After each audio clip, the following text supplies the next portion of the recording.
Lição 16. A regra de ouro. A lei. Tudo o que quereis que os outros o façam, fazê-lo também vós, porque esta é a lei. Chaves do sucesso. Por mais de 4.000 anos, a regra de ouro tem sido pregada como uma norma a ser seguida pelas pessoas. Infelizmente, o mundo tem aceitado as palavras que a compõem, mas esqueceu-se completamente do espírito que existe nela. Aceitamos a sua filosofia como uma regra sólida de conduta ética, mas temos fracassado na compreensão da doutrina que lhes serve de base. Muitos a usam em seus discursos, todos a conhecem, mas poucos a compreendem. Muito menor ainda é o número dos que a praticam. Todas as nossas ações e pensamentos, mais cedo ou mais tarde, acabam se voltando contra nós, para o bem ou para o mal. Por isso, não basta conhecer e acreditar na regra de ouro. É preciso praticá-la. É sobre essa lei, a regra de ouro, que se baseia a última lição de As 16 Leis do Sucesso. Querer é poder. 1.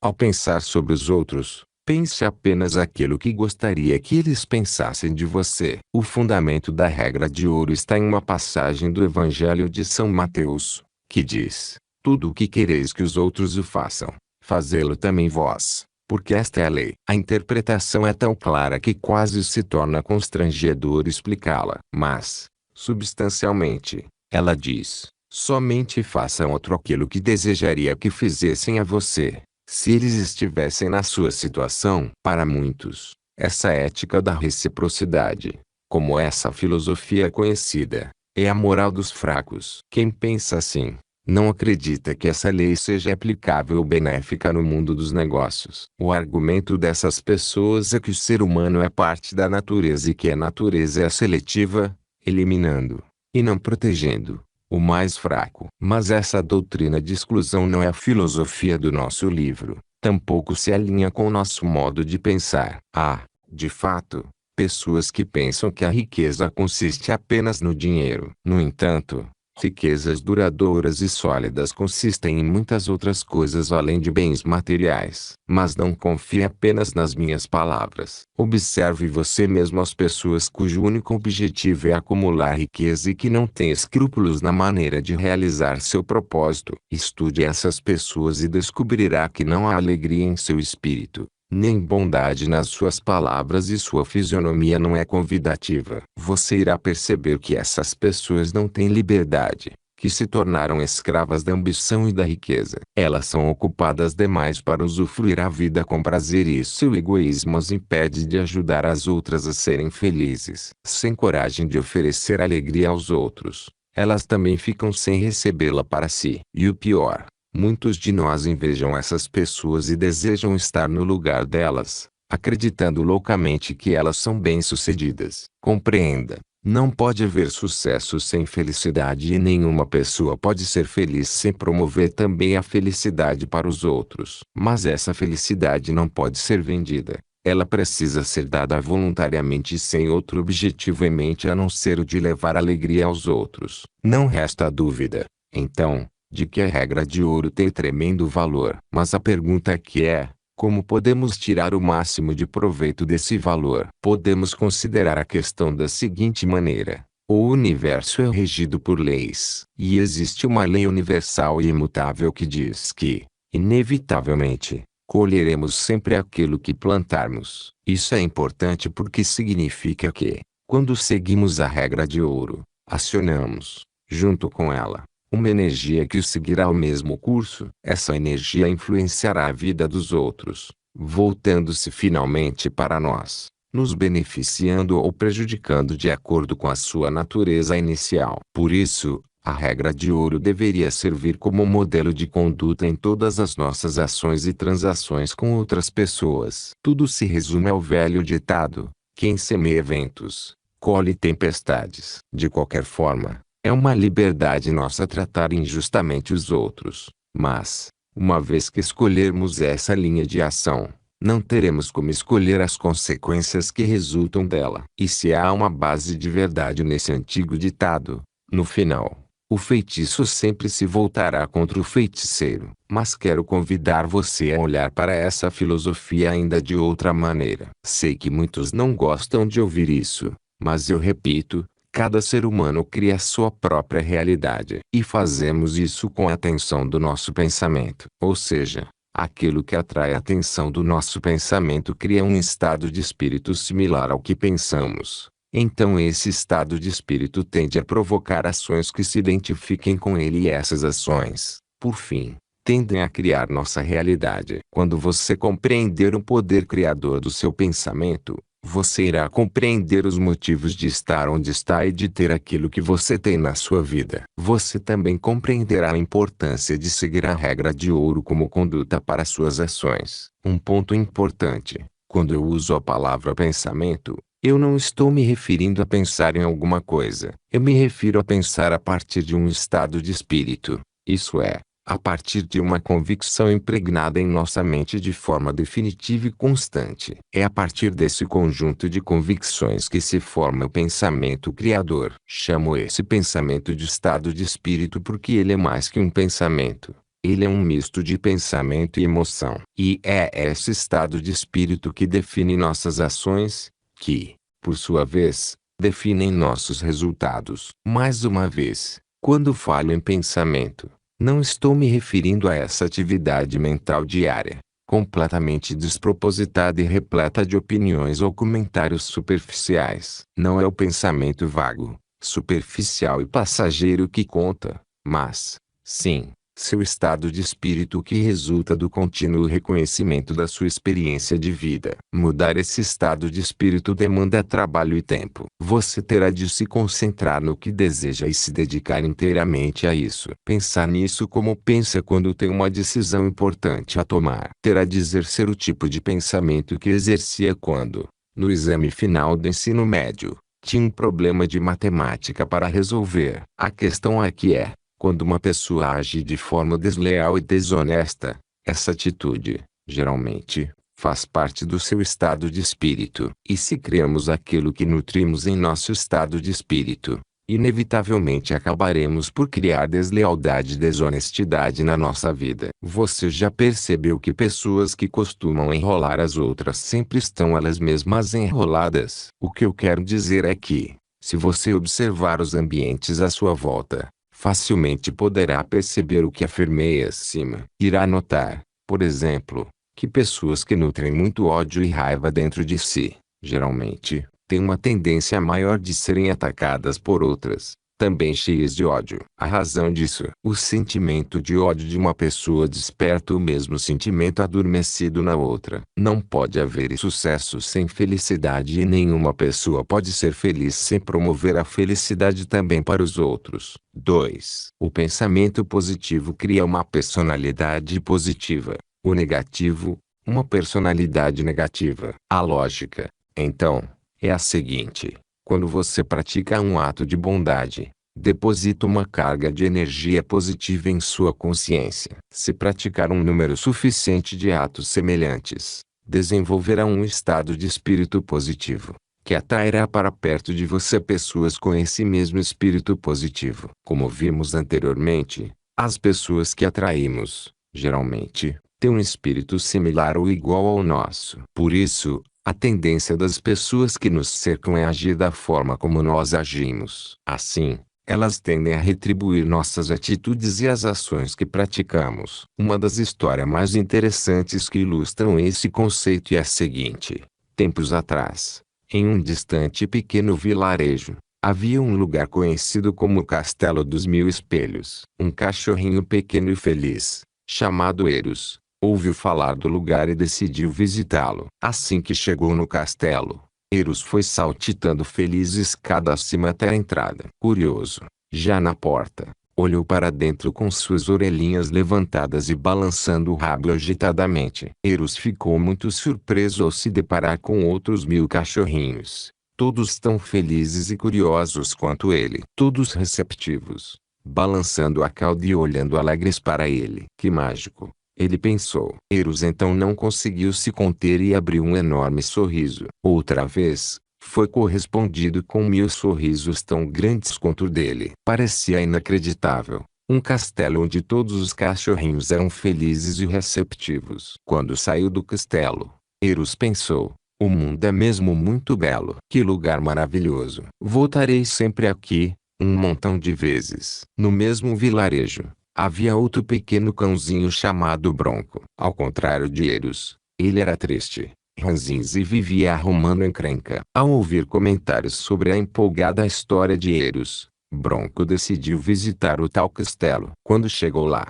suspeito, com sua cara fechada e hostil, subiu as escadas lentamente com os olhos fixos na porta. Quando olhou porta adentro, confirmando sua suspeita, viu mil olhares hostis de cachorrinhos mal-humorados e ranzinzas para ele. Sentindo-se ameaçado, rosnou, mostrando os dentes, e ficou horrorizado ao ver que os 1000 cachorrinhos também rosnaram e mostraram os dentes para ele. Ele então saiu dali correndo. Que lugar horrível! Nunca mais volto aqui, pensou. Na vida, podemos agir como Eros ou como Bronco. Afinal, o universo é como o castelo dos 1000 espelhos, o que vemos nele é apenas um reflexo do que somos. Você quer felicidade, paz? Você quer pessoas honestas, leais, bondosas e generosas na sua vida? Seja uma pessoa assim. Trate as demais como você deseja ser tratado. A lei da compensação toma conta do resto. 3. Nossa reputação é feita pelos outros. Nosso caráter,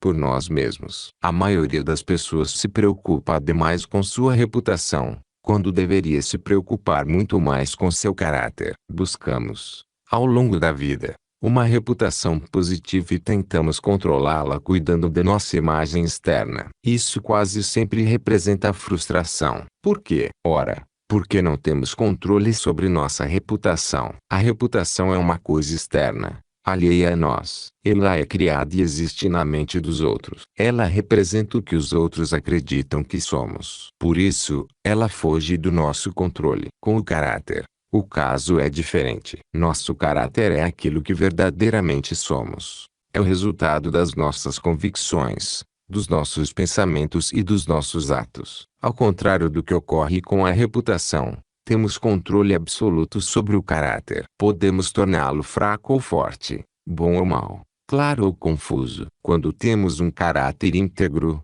a reputação geralmente segue o passo. Mas, mesmo que não seja assim, não nos importamos muito, porque ela perde seu significado. Deixamos de nos preocupar tanto com ela. A questão aqui é: ninguém consegue destruir nosso caráter, exceto nós mesmos. Nada pode nos dar tranquilidade senão nós mesmos. Nada pode nos dar paz senão o triunfo dos princípios como integridade, honestidade, generosidade, igualdade, caridade e liberdade. Isso me lembra a história de um rei muito sábio e rico que, ao adoecer, decidiu passar a coroa ao filho. Como o príncipe ainda era solteiro e, segundo a tradição, deveria se casar antes de assumir o trono, o rei resolveu escolher uma esposa para o filho. Para isso, marcou uma celebração especial onde apresentaria o príncipe e lançaria um desafio. A moça que vencesse o desafio tornaria-se sua esposa. Uma serva muito pobre do palácio ouviu os comentários sobre o desafio e ficou muito triste, pois sabia que sua filha, uma moça humilde, mas muito bela e honesta, nutria um sentimento especial pelo príncipe. O sonho da moça era, pelo menos, algum dia, poder ver o príncipe de perto. Quando a mãe chegou em casa, a filha estava à sua espera. Ela também já havia sido informada sobre as intenções do rei e esperava a autorização da mãe para participar do desafio. Cética, a mãe tentou desencorajá-la. Minha filha, o que você faria lá? Estarão presentes as mais belas e ricas moças da corte. Tire essa ideia de sua cabeça. Eu sei o quanto gosta do príncipe. Sei que deve estar sofrendo. Mas não transforme esse sofrimento em uma tortura ainda maior. Mãe, respondeu a filha a traço. Sei que não serei a escolhida. Mas a minha única oportunidade de ficar, pelo menos alguns momentos, perto do príncipe. Isso já me fará feliz. Mesmo relutante, a mãe acabou consentindo e,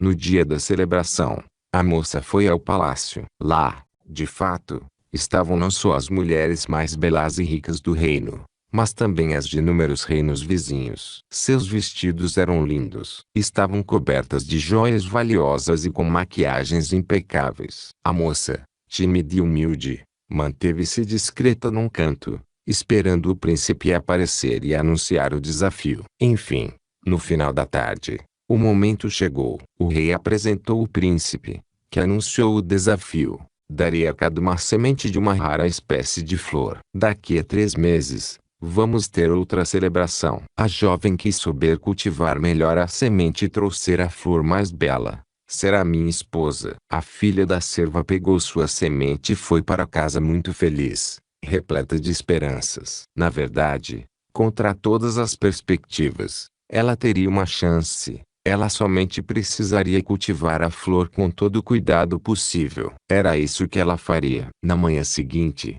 plantou a semente num vaso e passou a tratá-la com todos os cuidados possíveis. Desejava que a beleza da flor fosse da intensidade de seu amor pelo príncipe. Se isso acontecesse, ela já se sentiria satisfeita. O tempo passou e 1 mês depois, a semente ainda não havia germinado. A jovem tentou de tudo. Fez uso de todos os métodos que conhecia, mas não conseguia fazer com que a semente germinasse. Dia após dia, seu sonho parecia mais distante, mas seu amor não permitia que ela desistisse. Por fim, os 3 meses haviam passado e a semente não havia germinado. E agora, o que fazer? Dias antes da celebração, ela já implorava, desesperada, para que sua mãe a deixasse retornar ao palácio. Ela não pretendia nada além de passar mais alguns momentos na companhia do príncipe. Queria ficar perto dele. Só isso. A mãe era contra. Queria proteger a filha da vergonha e humilhação. Sabia que ela ficaria machucada para sempre. Mas, por fim, consentiu que a filha fosse. No dia da celebração, ela estava lá. Temendo que talvez não a deixassem entrar sem a flor, ela levou seu vaso, embora vazio. Todas as outras jovens traziam flores lindas, robustas, coloridas e cheirosas. Havia rosas, violetas, jasmins, orquídeas, todas, das mais variadas formas e cores. A pobre filha da serva do palácio estava triste, frustrada e envergonhada com seu pote vazio. Sentia-se humilhada, mas também grata por estar ali. O que ela poderia ter feito se a semente não germinara? No final da tarde, chegou o grande momento da escolha. As mulheres foram todas colocadas em um círculo. Para ficar mais perto do príncipe, a moça foi lá, com seu pote vazio. O príncipe observou cada uma das pretendentes. Parecia muito satisfeito com as flores que haviam trazido. Após analisar uma a uma,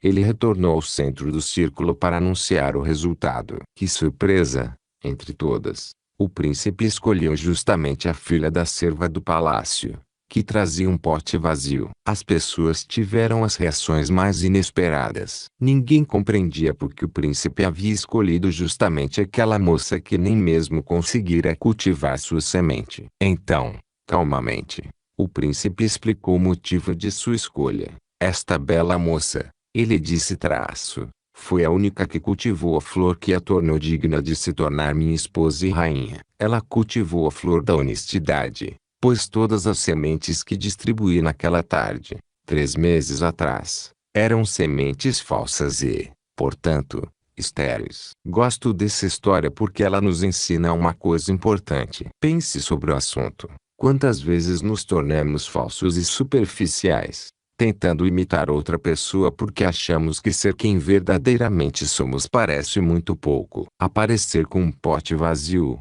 quando todo mundo aparenta ter conseguido cultivar flores robustas e coloridas, parece duro, árduo, triste e até humilhante. Mas nada impressiona e recompensa tanto quanto a honestidade, ainda que ela possa parecer feia como um pote vazio. Se a filosofia da regra de ouro for compreendida e aplicada como deve ser, ela impede qualquer atitude desonesta. E mais, impede a prática de todas as demais atitudes destruidoras como o egoísmo, a violência, a inveja, o ódio e a malícia. Quando vivemos a regra de ouro na prática, tornamo-nos, simultaneamente, juízes e réus de nós mesmos. Ela nos coloca numa posição na qual a honestidade começa em relação a nós mesmos, no fundo do nosso coração, e logo se estende para todos aqueles com quem entrarmos em contato, com os mesmos efeitos. A honestidade que brota da prática da regra de ouro não é como aquele tipo de honestidade ocasional e oportunista que só usamos quando nos convém. Não há crédito algum em ser honesto quando isso nos traz benefícios diretos, como evitar perder um cliente, ou quando praticamos honestidade por medo de irmos para a prisão. Ela mostra seu verdadeiro valor quando nos custa algo, quando ela significa uma perda material ou, mesmo, um prejuízo moral. Nesse caso, ela pode ser considerada uma honra elevada para quem a pratica. Esse tipo de honestidade tem a sua justa recompensa na acumulação da força de caráter e na reputação desfrutada pelos que a merecem. Resulta daí o fato de que as pessoas que compreendem e vivem a filosofia da regra de ouro, na prática, são sempre escrupulosamente honestas. E são assim não só porque querem agir honestamente com os outros, mas também porque querem agir honestamente consigo mesmas. Em outras palavras, elas compreendem a lei eterna sobre a qual se baseia a regra de ouro. E, por isso, sabem que, por meio da cooperação dessa lei, todos os pensamentos que formulam e todos os atos que praticam têm a sua compensação em qualquer circunstância que terão de enfrentar no futuro. Enquanto a honestidade for um objeto de louvor, a desonestidade seguirá sendo normal. 4. O que quer que façamos aos outros fazemos também a nós mesmos. Se todos os nossos atos e mesmo nossos pensamentos são registrados no nosso subconsciente, por meio do princípio da autossugestão, fazendo assim do nosso caráter uma duplicação exata dos nossos pensamentos e atos, torna-se fundamental vigiar nossos pensamentos, assim como nossos atos. Essa é uma das principais razões para seguirmos a regra de ouro de forma irrevogável. Em outras palavras, cada ato e cada pensamento que formulamos modifica o nosso caráter na exata conformidade com esse pensamento ou ato, e o nosso caráter é uma espécie de imã que atrai para nós as pessoas e as condições que se harmonizam com ele. Não podemos condescender com um ato ou com outra pessoa sem que antes tenhamos criado a natureza desse ato no nosso pensamento. Da mesma forma, não podemos formular um pensamento sem plantar a soma, a substância e a natureza desse pensamento no nosso subconsciente, de modo que ele se torne parte do nosso próprio caráter. Apreendendo esse simples princípio, teremos compreendido o motivo pelo qual não podemos condescender com odiar ou invejar alguém. Compreenderemos, também, por qual razão não podemos condescender com pagar na mesma moeda aos que nos fazem injustiças. Da mesma maneira, compreenderemos a máxima: pagar o mal com o bem. Se compreendermos a lei sobre a qual é baseada a injunção da regra de ouro, compreenderemos também a lei que liga eternamente todas as pessoas em um laço de fraternidade e torna impossível, para nós, ofender a outra pessoa por pensamento ou ato sem prejudicarmos a nós mesmos. Compreendendo essa lei, saberemos, sem sombra de dúvida, que estamos constantemente punindo a nós mesmos com toda a má ação que cometemos e nos recompensando, também, com todos os atos construtivos que praticamos. Mas lembre-se, uma atitude passiva em relação à regra de ouro não trará resultados. Não basta acreditar nessa lei, é preciso aplicá-la nas nossas relações com outras pessoas. Se desejarmos resultados, precisaremos agir de acordo. Uma mera atitude passiva, representada apenas pela confiança na verdade dessa lei, será de pouco proveito. Ou seja, nada adiantará fingir praticar a regra de ouro se, dentro do coração, não estivermos desejando ardentemente fazer uso dela. Lembre-se, enquanto honestidade for um objeto de louvor, a desonestidade seguirá sendo normal. Aplicações práticas. 1.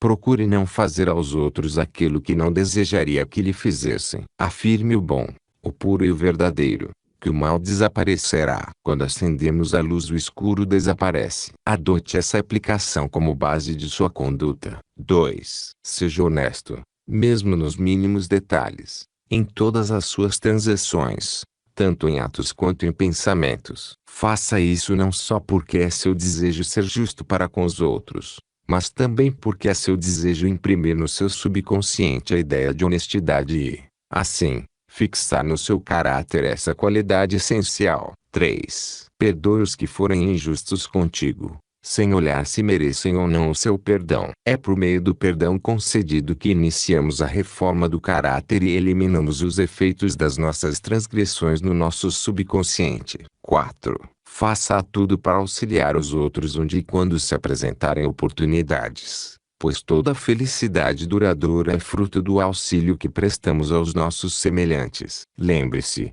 nenhum ato de bondade fica sem sua recompensa, mesmo que ela não seja retribuída de um modo direto e imediato.